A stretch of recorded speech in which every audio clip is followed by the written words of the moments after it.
नमस्कार, मेरा नाम तुलसी कुमार जोशी है। स्वयं के इस ऑनलाइन प्लेटफॉर्म के माध्यम से प्रस्तुत इस पाठ्यक्रम में, जिसका शीर्षक तर्क संग्रह भारतीय दर्शन का प्रवेश द्वार है, के 9वें सप्ताह के द्वितीय दिवस में मैं आप सभी का हार्दिक स्वागत करता हूँ। इस सप्ताह हम अनुमान प्रमाण पर चर्चा कर रहे हैं। पिछले दिन हम लोगों ने अनुमान प्रमाण जो परार्थानुमान है उस परार्थानुमान में प्रयोग किए जाने वाले न्याय वाक्यों के ऊपर चर्चा की थी। आज हम ग्रंथ के क्रम के अनुसार पुनः चर्चा का आरंभ करेंगे। तर्क संग्रह ग्रंथ में जहाँ तक हम लोग अध्ययन कर चुके हैं मूल पंक्ति के अनुसार, उसके बाद अब जो अवशेष है वह उसके बाद जो शुरू होता है, जो कहा गया है वो लिंग परामर्श की करणता के विषय में कहा गया है। फिर व्यतिरेक व्याप्ति, एक विशेष प्रकार की व्याप्ति है। अभी तक हम लोगों ने जो व्याप्ति देखी थी उससे अलग इसका कुछ स्वरूप है। इस स्वरूप को समझना अत्यंत अनिवार्य है, क्योंकि ग्रंथ के क्रम में फिर 3 प्रकार के लिंगों की चर्चा की गई है। लिंग के 3 प्रकार बताए गए, अन्वय व्यतिरेकी लिंग, केवलान्वयी लिंग और केवल व्यतिरेकी लिंग। लेकिन हम इन लिंगों के स्वरूपों को तभी समझ पाएंगे जब हम व्यतिरेक व्याप्ति के स्वरूप को समझ पाएंगे। तो इसलिए व्यतिरेक व्याप्ति का निरूपण भी अत्यंत प्रासंगिक होने के कारण आज के व्याख्यान में व्यतिरेक व्याप्ति का भी निरूपण संक्षेप में आपको किया जाएगा। उसके बाद जो ग्रंथ का क्रम है उसके अनुसार लिंग के 3 प्रकार और अन्वय व्यतिरेकी लिंग और केवलान्वयी लिंग, तो इन विषयों की चर्चा हम आज करेंगे। तो आइए आज की चर्चा का आरंभ हम लिंग परामर्श की करणता इस तर्क संग्रह के ग्रंथ से करते हैं। आचार्य कहते हैं, स्वार्थानुमिति परार्थानुमित्योः लिंग परामर्श एव करणम तस्मात् लिंग परामर्शोनुमानम। तो जैसा कि पहले हम पढ़ चुके हैं, अनुमान के 2 भेद, स्वार्थानुमान एवं परार्थानुमान। इन दोनों ही स्थलों में जो अनुमिति होती है, एक को स्वार्थानुमिति कहेंगे और दूसरे को परार्थानुमिति कहेंगे। तो स्वार्थानुमिति का जो करण है एवं परार्थानुमिति का जो करण है, वह करण कौन है? तो आचार्य कहते हैं लिंग परामर्श एव करणम, लिंग परामर्श ही करण है। तो लिंग परामर्श का अभिप्राय है परामर्श, जो व्याप्ति विशिष्ट पक्षधर्मता ज्ञान है, वो जो ज्ञान है वह्निव्याप्य धूमवान अयम पर्वता, इस प्रकार का जो ज्ञान है, यह ज्ञान परामर्श ही करण है अनुमिति के प्रति। दोनों ही स्थलों में यह विशिष्ट वैशिष्ट्यावगाही ज्ञान, व्याप्ति विशिष्ट पक्षधर्मता ज्ञान अनुमिति के प्रति करण होता है। और चूंकि अनुमिति का करण है इसलिए इसको हम अनुमान कहते हैं। लिंग तस्मात् लिंग परामर्शः अनुमानम, अतः लिंग परामर्श ही अनुमान है। तो अनुमान किसको कहते हैं? तो अनुमान कहते हैं लिंग परामर्श को। अनुमान का मतलब गेस नहीं, अनुमान का मतलब है लिंग परामर्श, अर्थात व्याप्ति विशिष्ट पक्षधर्मता ज्ञान। व्याप्ति विशिष्ट पक्षधर्मता ज्ञान को हम अनुमान कहते हैं। तो अनुमान अनुमिति का करण है, अतः लिंग परामर्श ही अनुमिति का करण है। लिंग परामर्श एव करणम। तो इस प्रकार से जो मूल ग्रंथ की बात है वो यहाँ पर आपको बताई गई। अब हम थोड़ी व्यतिरेक व्याप्ति पर चर्चा करेंगे। व्याप्ति के भेद से लिंग भी भिन्न भिन्न, चूंकि अभी लिंग के भेद का निरूपण आगे ग्रंथ में किया गया। लिंगम त्रिविधम, इस प्रकार से आचार्य आरंभ करते हैं।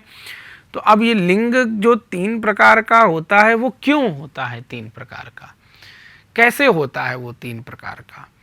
कोई भी पदार्थ का जब हम भेद करते हैं तो उस पदार्थ के भेद के प्रति उस पदार्थ में रहने वाले धर्मों का भेद जो है प्रयोजक होता है। जब तक धर्मों में भेद न हो पदार्थों में, तो तब तक हम उन पदार्थों में भेद नहीं कर सकते हैं। तो धर्म भेद का ज्ञान जब होगा हमें, तभी हम धर्मी के भेद का ज्ञान कर पाएंगे। तो जो व्याप्ति है वो हेतु में रहने वाला एक धर्म है, हेतु में रहने वाली एक धर्म है, एक संबंध है, एक उसी हेतु में रहती है, तो हेतु का धर्म है। और वो व्याप्ति दो प्रकार की होती है। व्याप्ति दो प्रकार की होती है, एक है अन्वय व्याप्ति और एक है व्यतिरेक व्याप्ति। तो अब अन्वय व्याप्ति को तो हम थोड़ा समझ चुके हैं, अब व्यतिरेक व्याप्ति को यदि समझा जाए तो व्यतिरेक व्याप्ति जिस हेतु में रहती है उसको व्यतिरेकी हेतु कहते हैं, और अन्वय व्याप्ति जिस हेतु में रहती है उसको अन्वयी हेतु कहते हैं। और दोनों ही व्याप्ति यदि किसी हेतु में रहे तो उसको अन्वय व्यतिरेकी हेतु कहते हैं। तो इस प्रकार से जो एक ही हेतुओं का जो हम भेद करते हैं वो हेतुओं में रहने वाली व्याप्ति के भिन्न भिन्न होने के कारण, धर्मों के भिन्न भिन्न होने के कारण हेतुओं में भेद करते हैं। तो ये जो आचार्य ने कहा है लिंगम त्रिविधम, अर्थात लिंग 3 प्रकार का है, तो लिंग के 3 प्रकार के होने में क्या प्रयोजक है, तो उन लिंगों में रहने वाले जो धर्म हैं वो भिन्न भिन्न होने के कारण उन लिंगों को भी भिन्न भिन्न कहा गया है। तो यहाँ पर व्याप्ति 2 प्रकार की होती है, एक अन्वय व्याप्ति और एक व्यतिरेक व्याप्ति। हम पूर्व में जिन व्याप्तियों को कह के आए हैं वे सभी व्याप्तियाँ अन्वय व्याप्ति के अंतर्गत आती हैं। अब व्यतिरेक व्याप्ति क्या है, तो व्यतिरेक शब्द का हम अर्थ जानते हैं। व्यतिरेक सहचार में व्यतिरेक शब्द आया था। व्यतिरेक का अर्थ है अभाव, तो व्यतिरेक व्याप्ति माने अभावों की व्याप्ति, साध्य के अभाव का व्यापक जो अभाव उसकी प्रतियोगिता को हम व्यतिरेक व्याप्ति कहते हैं। व्यतिरेक व्याप्ति का जैसे लक्षण है साध्याभाव व्यापकी भूता भाव प्रतियोगित्वम व्यतिरेक व्याप्ति। इसका क्या अर्थ है, तो जो साध्य के अभाव का व्यापक जो अभाव है, उस अभाव का जो उस अभाव की जो प्रतियोगिता है, उस प्रतियोगिता को हम व्यतिरेक व्याप्ति कहते हैं। जैसे उदाहरण के लिए जहाँ जहाँ वह्नि का अभाव रहता है वहाँ वहाँ धूम का अभाव भी रहता है। तो जहाँ जहाँ वह्नि का अभाव रहता है वहाँ वहाँ धूम का अभाव रहता है। तो यहाँ पर ये जो वह्नि का अभाव है, वह्नि के अभाव का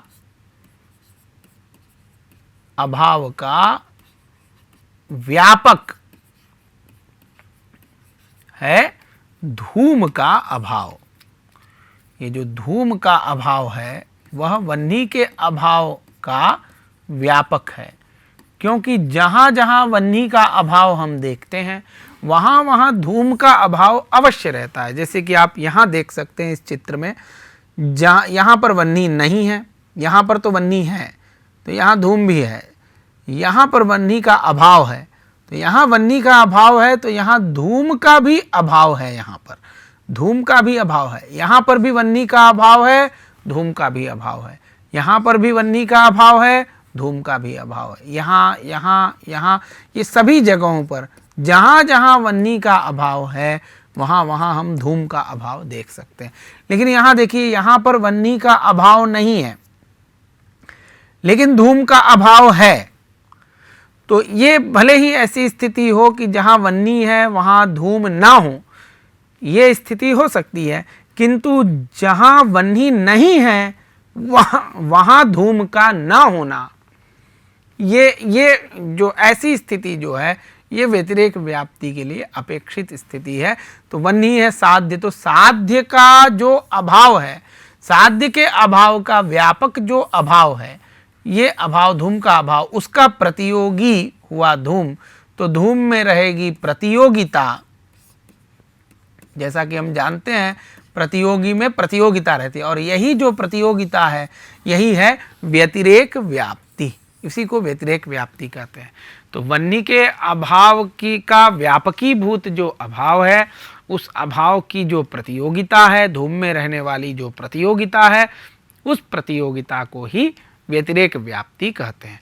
तो जैसा कि हम जानते हैं जो पूर्व में कही गई व्याप्तियां हैं वे सभी व्याप्तियां, चाहे हेतु व्यापक साध्य सामानाधिकरण निरूप व्याप्ति हो, चाहे साध्याभावाधिकरण निरूपित वृत्तित्वा भाव रूप व्याप्ति हो, ये दोनों ही व्याप्तियां धूम में वह्नि की, ये दोनों ही व्याप्तियां धूम में विद्यमान हैं।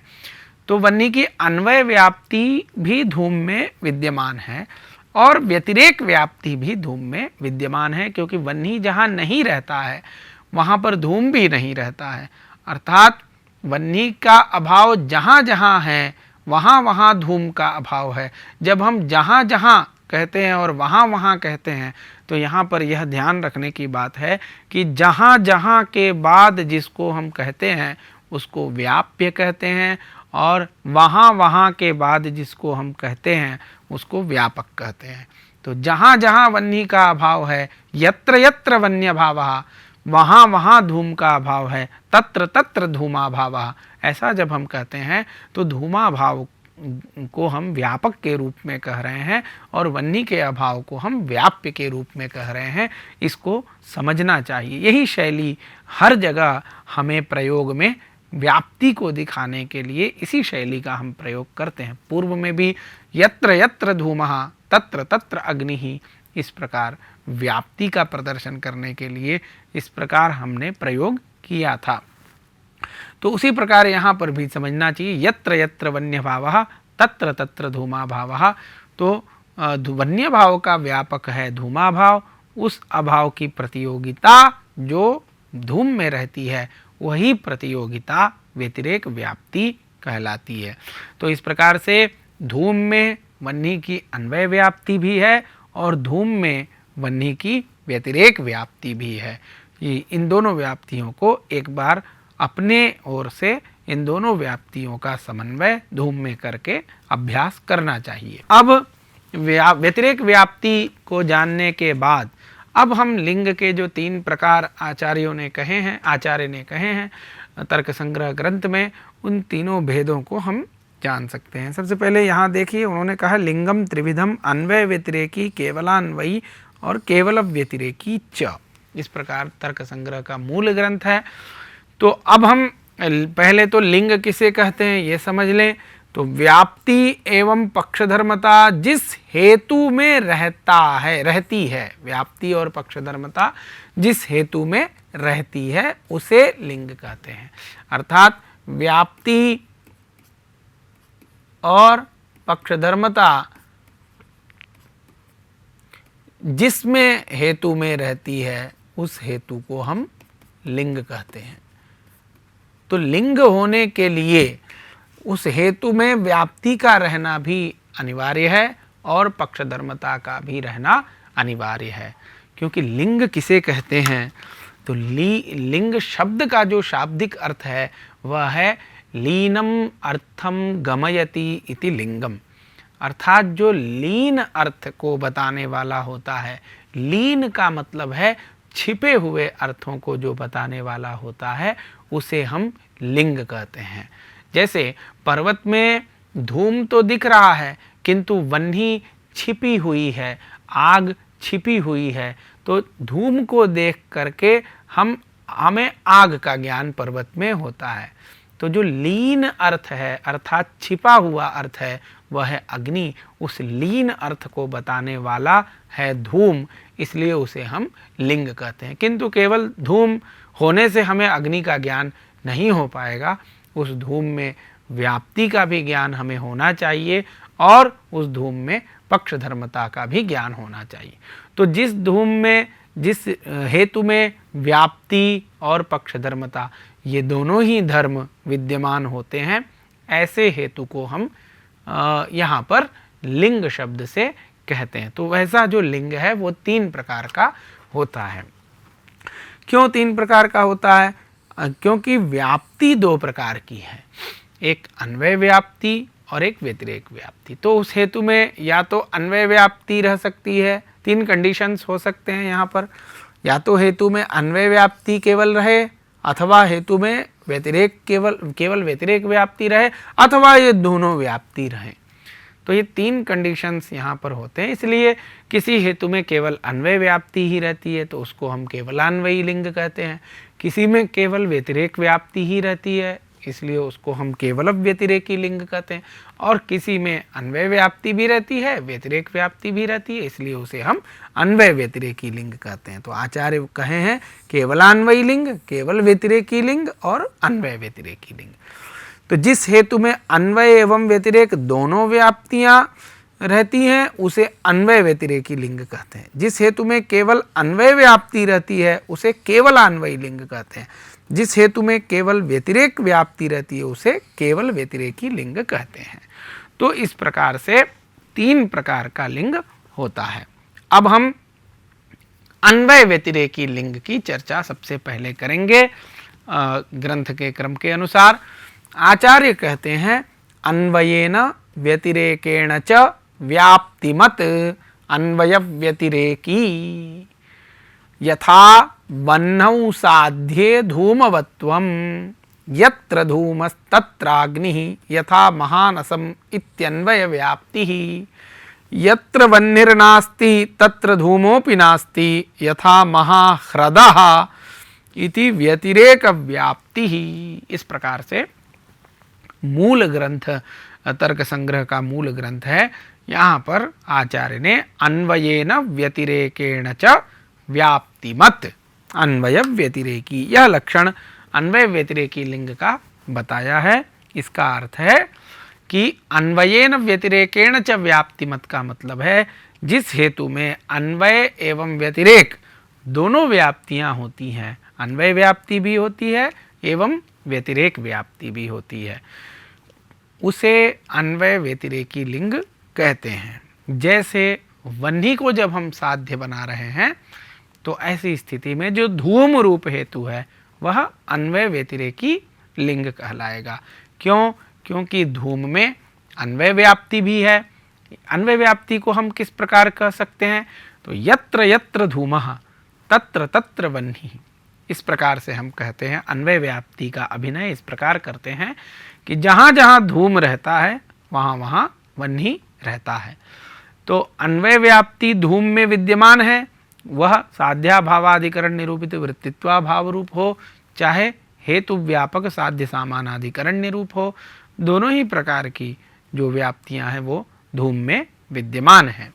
तो ये हमको अन्वय व्याप्ति शब्द जो है, इस शब्द के द्वारा भी अन्वय व्याप्ति का अर्थ हम समझ सकते हैं। अन्वय शब्द का अर्थ पहले भी आ चुका है। अन्वय का अर्थ है जो भाव पदार्थ होता है उनकी व्याप्ति, अन्वयों की व्याप्ति, अन्वय व्याप्ति।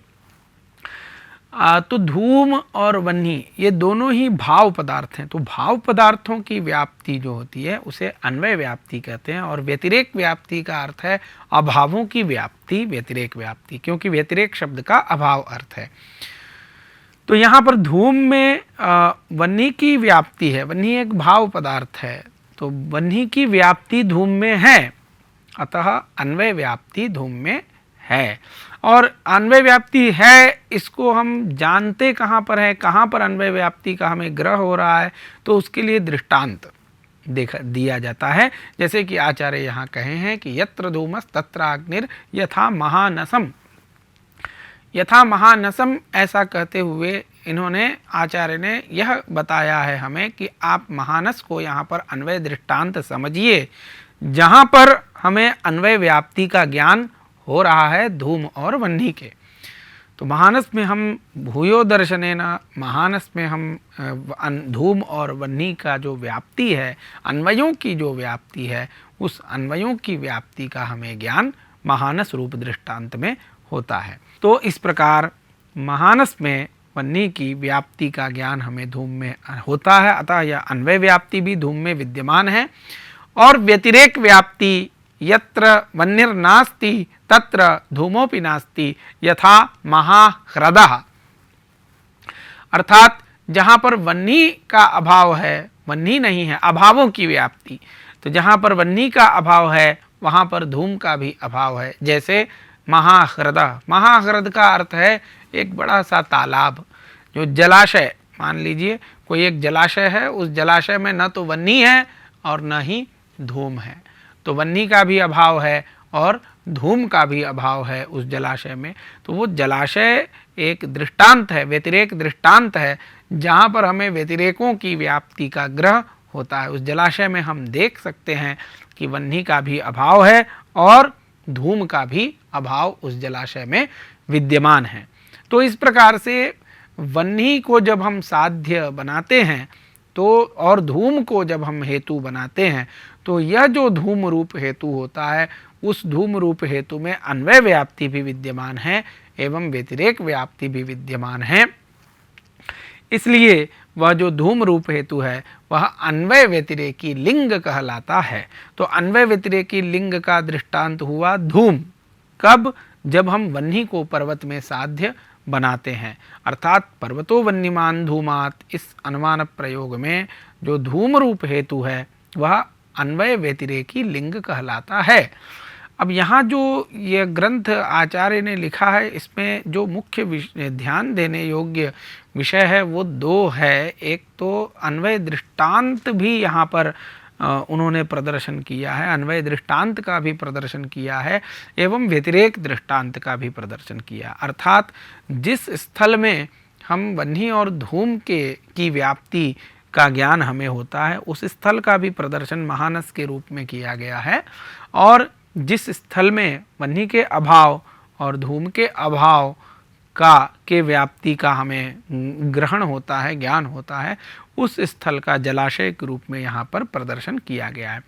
तो इससे हमें यह समझना चाहिए कि जहाँ पर दोनों दृष्टांत उपलब्ध हो रहे हों, अन्वय दृष्टांत भी उपलब्ध हो रहा हो और व्यतिरेक दृष्टांत भी उपलब्ध हो रहा हो, तो ऐसे स्थलों में जो हेतु होगा वह अन्वय व्यतिरेकी लिंग कहलाएगा। सभी जगहों पर, अन्य स्थलों में भी जहाँ पर दोनों दृष्टांत हमें उपलब्ध होते हों, ऐसे स्थलों में जो हेतु होता है उसे हम अन्वय व्यतिरेकी लिंग कहते हैं, क्योंकि दृष्टांत में ही हमें व्याप्ति का ज्ञान होता है।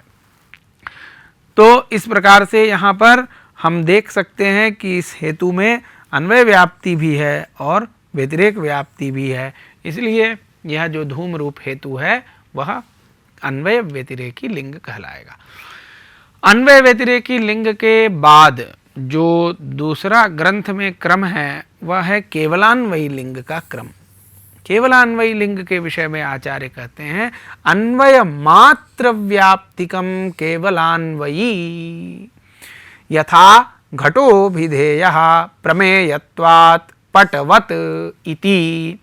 अत्र प्रमेयत्वाभिधेयत्वयोर्व्यतिरेक व्याप्तिर्नास्ति सर्वस्यापि प्रमेयत्वात् अभिधेयत्वाच्च। इस प्रकार आचार्य ने कहा है। अब इस ग्रंथ के द्वारा आचार्य ने केवलान्वयी लिंग के लक्षण को कहा है। आचार्य कहते हैं अन्वय मात्र व्याप्तिकम केवलान्वयी, अर्थात जिस लिंग में अन्वय मात्र व्याप्ति विद्यमान होती है, अर्थात अन्वय व्याप्ति मात्र विद्यमान होती है। मात्र शब्द से व्यतिरेक व्याप्ति का व्यवच्छेद किया गया, व्यतिरेक व्याप्ति को हटाया गया है। अर्थात जिस हेतु में केवल अन्वय व्याप्ति ही विद्यमान होती है, व्यतिरेक व्याप्ति नहीं विद्यमान होती है, ऐसे हेतु को हम केवलान्वयी लिंग कहते हैं। जैसे घटः अभिधेयः प्रमेयत्वात्। अब यह एक अनुमान प्रयोग है। जैसे पर्वतः वह्निमान धूमात् ये अनुमान प्रयोग है, उसी प्रकार घटः अभिधेयः प्रमेयत्वात् यह भी एक अनुमान प्रयोग है।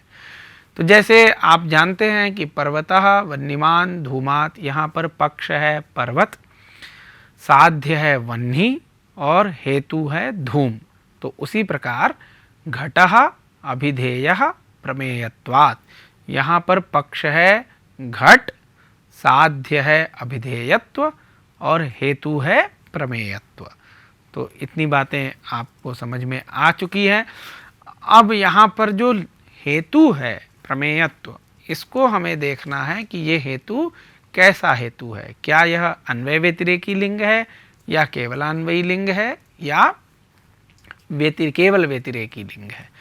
तो यदि हम देखें तो प्रमेयत्व जो हेतु है, ये प्रमेयत्व हेतु आरंभ में ही इस पाठ्यक्रम के आपको बताया गया है। कुछ पदार्थों के साधर्म्य है। पदार्थों के साधर्म्यों को द्वितीय सप्ताह में आपको बताया गया था कि सभी पदार्थों के साधर्म्य क्या क्या हैं। तो उसमें प्रमेयत्व, अभिधेयत्व, वाच्यत्व इत्यादि जो धर्म है वो सभी पदार्थों में रहते हैं, अर्थात संसार की सभी वस्तुओं में ये धर्म रहते हैं। तो प्रमेयत्व एक ऐसी प्रॉपर्टी है, एक ऐसा धर्म है जिसका अभाव कहीं नहीं रहता है। तो सभी पदार्थों में प्रमेयत्व रहता है। उसी तरह यहाँ पर साध्य है अभिधेयत्व, तो अभिधेयत्व भी संसार के सभी पदार्थों में रहने वाला एक धर्म है। ऐसे धर्मों को हम केवलान्वयी धर्म भी कहते हैं, अर्थात जिन धर्मों का अभाव कहीं नहीं रहता है, ऐसे धर्मों को हम सामान्यतः केवलान्वयी धर्म कहते हैं, जो सर्वत्र विद्यमान रहते हैं।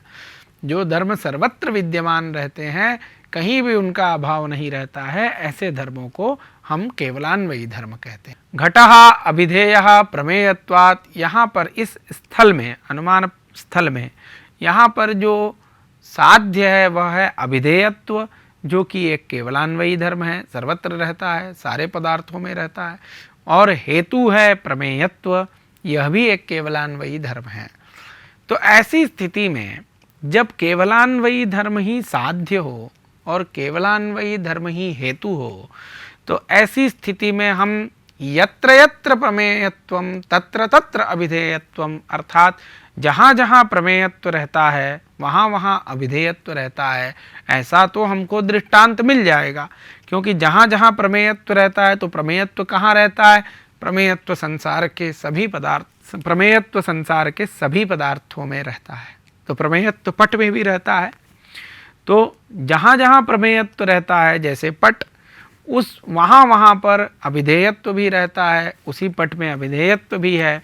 तो पटादि दृष्टांत जो है, पक्ष हमारा घट है, हम पक्ष को दृष्टांत नहीं बना सकते हैं, क्योंकि पक्ष में साध्य का संदेह है, पक्ष में अभी साध्य का निश्चय नहीं हुआ है, और दृष्टांत उसी को कहते हैं जिसमें साध्य का निश्चय हुआ हो। तो यहाँ पर पट को हम दृष्टांत बना सकते हैं। पट में प्रमेयत्व भी है, पट में अभिधेयत्व भी है।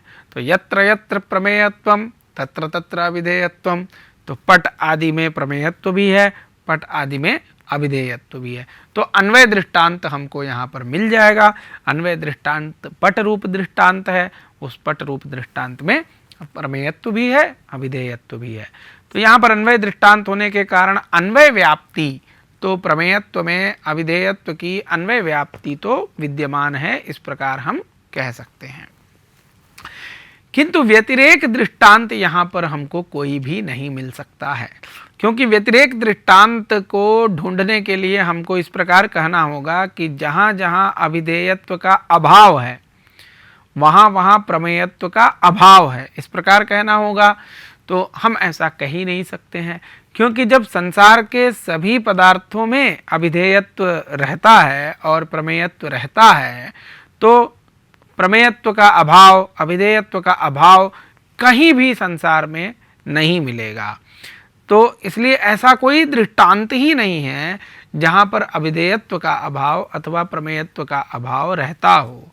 अतः व्यतिरेक दृष्टांत के न होने के कारण प्रमेयत्वाभाव की व्याप्ति अभिधेय अथवा प्रमेयत्वाभाव अभिधेयत्वाभाव का व्यापक नहीं होता है, क्योंकि प्रमेयत्वाभाव कहीं है ही नहीं, अभिधेयत्वाभाव कहीं है ही नहीं। तो ऐसी स्थिति में व्यतिरेक व्याप्ति अर्थात इन दोनों साध्य और हेतु के अभावों की व्याप्ति का कोई भी दृष्टांत न होने के कारण यहाँ पर जो प्रमेयत्व हेतु है, उस प्रमेयत्व हेतु में व्यतिरेक व्याप्ति नहीं रहती, अर्थात साध्याभाव व्यापकी भूता भाव प्रतियोगित्व रूप जो व्यतिरेक व्याप्ति है वह संभव नहीं है। अतः संभव न होने के कारण केवल अन्वय व्याप्ति ही यहाँ पर प्रमेयत्व में संभव होने के कारण यह जो हेतु है प्रमेयत्व हेतु, वह हेतु केवलान्वयी लिंग कहलाता है। तो ऐसे स्थलों में घटो अभिधेयः प्रमेयत्वात् इत्यादि स्थलों में जो लिंग है, मतलब ऐसे ही स्थल बहुत सारे हो सकते हैं। यहाँ यह ध्यान रखने की बात है कि जो लिंग है अर्थात हेतु है उसको केवलान्वयी अवश्य होना चाहिए।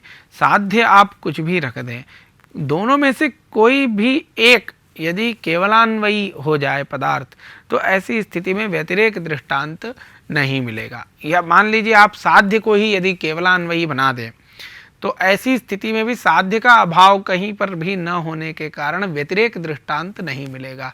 यदि केवल हेतु को ही आप केवलान्वयी बना दें, प्रमेयत्व, और साध्य कुछ और रख दें, नित्यत्व इत्यादि साध्य रख दें, तो ऐसी स्थिति में भी जो है प्रमेयत्व का अभाव कहीं पर भी न होने के कारण कोई भी ऐसा दृष्टांत नहीं मिलेगा जहाँ पर व्यतिरेक व्याप्ति का निश्चय हेतु में हो पाए।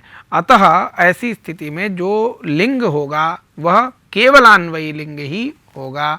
यदि अन्वय दृष्टांत उपलब्ध है तो केवलान्वयी लिंग होगा, यदि अन्वय दृष्टांत भी नहीं उपलब्ध है, व्यतिरेक दृष्टांत भी नहीं उपलब्ध है, तो वो तो हेतु ही नहीं होगा, वह हेत्वाभास होगा, जिसका निरूपण हम आगे करेंगे। तो इस प्रकार से यहाँ पर यह कहा गया है कि सर्वस्यापि प्रमेयत्वात् अभिधेयत्वाच्च, यहाँ पर सब कुछ प्रमेय है, सब कुछ अर्थात संसार की सभी वस्तुएं प्रमेय हैं और अभिधेय हैं, इसलिए व्यतिरेक व्याप्तिर नास्ति, व्यतिरेक व्याप्ति यहाँ पर नहीं रहती है प्रमेयत्व हेतु में। तो इस प्रकार से केवलान्वयी लिंग का यह उदाहरण हुआ, घटः अभिधेयः प्रमेयत्वात्। केवलान्वयी जो लिंग है वो केवलान्वयी पदार्थ ही यदि साध्य के रूप में अथवा हेतु के रूप में हो तो लिंग केवलान्वयी कहलाता है। तो इस प्रकार से आज के व्याख्यान सत्र की यहीं पर समाप्ति होती है। आज हमने अन्वय व्यतिरेकी लिंग पर चर्चा की एवं केवलान्वयी लिंग पर चर्चा की। ग्रंथ के क्रम के अनुसार अगले पाठ में हम केवल व्यतिरेकी लिंग पर चर्चा करेंगे। तो आज का सत्र यहीं समाप्त होता है। धन्यवाद।